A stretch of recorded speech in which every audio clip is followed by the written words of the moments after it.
കൊല്ലം civil station വളപ്പിൽ വാഹനം park ചെയ്തതിനെ ചൊല്ലി കയ്യാങ്കളി. അഭിഭാഷകൻ തന്നെയും ഡ്രൈവറെയും കൂട്ടം ചേർന്ന് മർദ്ദിച്ചുവെന്നാണ് കടക്കൽ സ്വദേശിനിയായ യുവതിയുടെ പരാതി.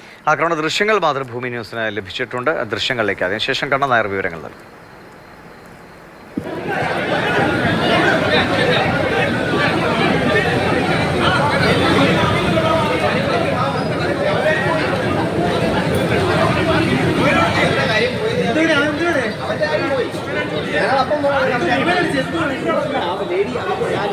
കണ്ണൻ നായരുടെ വിവരങ്ങളായി. കണ്ണൻ, ഇത് വലിയൊരു ആൾക്കൂട്ടമാണല്ലോ. എന്താണ്, നമുക്ക് എങ്ങനെയൊക്കെയാണ് ആക്രമണം നടന്നതെന്ന് ദൃശ്യങ്ങൾ നമുക്ക് വ്യക്തമാകുന്നില്ല. പക്ഷേ ഈ എന്താണ് പരാതിയിൽ പറയുന്നത്?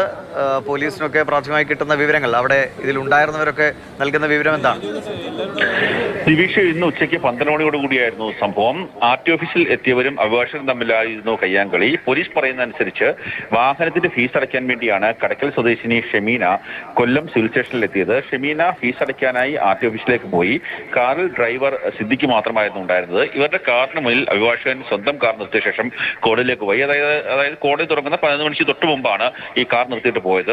ആർടി ഓഫീസിലെ ക്രമങ്ങൾ പൂർത്തിയാക്കിയ ശേഷം ഷെമീന തിരികെ എത്തുമ്പോൾ കാർ പുറത്തേക്ക് എടുക്കാൻ സാധിക്കാത്ത അവസ്ഥയായിരുന്നു. കുറച്ച് സമയത്തിന് ശേഷം അഭിഭാഷകൻ തിരികെ എത്തി ആ കാർ അവിടെ നിന്ന് മാറ്റി. ആ മാറ്റുന്ന സമയത്ത് വാക്കുതർക്കമായി. അഭിഭാഷകൻ പറയുന്നത്, ഈ വാക്കുതർക്കത്തിനിടെ ഷെമീന തന്റെ ഷർട്ടയിൽ പിടിച്ചു വലിക്കുകയും സിദ്ദിഖും ഷെമീനയും ചേർന്ന് തന്നെ മർദ്ദിച്ചുവെന്നാണ് അഭിഭാഷകനായിട്ടുള്ള കൃഷ്ണകുമാറിന്റെ പരാതി. തൊട്ടു പിന്നാലെ കൂടുതൽ അഭിഭാഷകരെത്തി ഒരു കയ്യാങ്കളിയിലേക്ക് കാര്യങ്ങൾ പോവുകയായിരുന്നു. അതേസമയം അഭിഭാഷകർ തന്നെ കൂട്ടം ചേർന്ന് ആക്രമിച്ചുവെന്ന് ഷെമീന പറയുന്നു. ഇരുവിഭാഗവും കൊല്ലം ജില്ലാ ആശുപത്രിയിൽ ചികിത്സ തേടിയിട്ടുണ്ട്. കൊല്ലം വെസ്റ്റ് പോലീസുകാരുടെ പരാതിയിൽ മൊഴി രേഖപ്പെടുത്തിയിട്ടുണ്ട്. പോലീസ് എഫ്ഐആർ അടക്കമുള്ള കാര്യങ്ങളിലേക്ക് പോകുന്നതേ ഉള്ളൂ.